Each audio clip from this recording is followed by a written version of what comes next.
She's my wife, and that's my child. She's not only my wife, she's also my cameraman.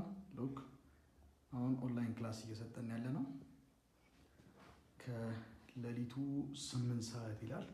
አንዳንድ ጊዜ ከምሽቱ 2 ሰዓት እስከ ጠዋት እስከ ሌሊት 10 ሰዓት እስከ ጠዋት 10 ሰዓት አንዳንዴ ደግሞ እስከ ጠዋት 2 ሰዓት ድረስ ክላስ የምንሰጥበት ጊዜ አለ። ያለ ማቋረጥ 14 hours። አንዴ ይሄ ልጅ ይተኛል፣ አንዴ ተነስቶ ይበጠብጣል፣ አንዴ ይተኛል፣ አንዴ ይበጠብጣል። ይሄን እንደምታዩት ነው ያላችሁ። ለምንድነው ፀጉር ማቆርጡ እንደዚህ ጭብርርብ ነው?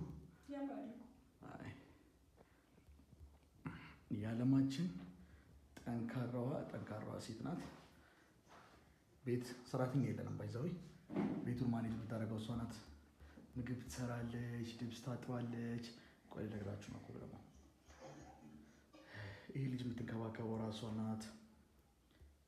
ከዛ ደግሞ ይቀጥራል። ከዛ ደግሞ ኤኒ ታይም ክላስ ባለ ሰዓት ደግሞ ተነስታ ቪዲዮ ቀርጻ ነው ሌሊት ሙሉ 10 ሰዓት ሙሉ ልትቀርጽ ትችላለች ከኔ ጋር። አንዳንዴ አነሰ ቢባል ሚኒመምሊ 5 hours ነው የምንቆየው። ከዛ ውጪ ግን 10 ሰዓት ልትቆይ ትችላለች። አንዳንዴ 12 ሰዓት ልትቆይ ትችላለች ማለት ነው። ይሄን ይመስላል ኦንላይን ክላሳችን ማለት ነው። እዛ ጋር ቅድም ያያችሁት ሰንደል ጫማዬ ነው። እሺ ሽፍን ጫማዬ ስለሚያመኝ ረጅም ሳስቆይ ወዲያውኑ ደግሞ ቀይርና በሰንደል ጫማ ደግሞ ገባለሁ ማለት ነው።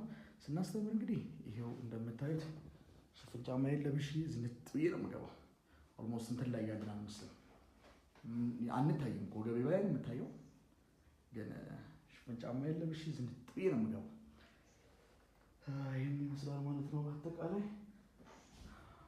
ይችን ሴት አድንቁልኝ፣ አበረታቱልኝ፣ በጣም አፕሪሺየት አድርጉልኝ። ይቻላልላችሁ።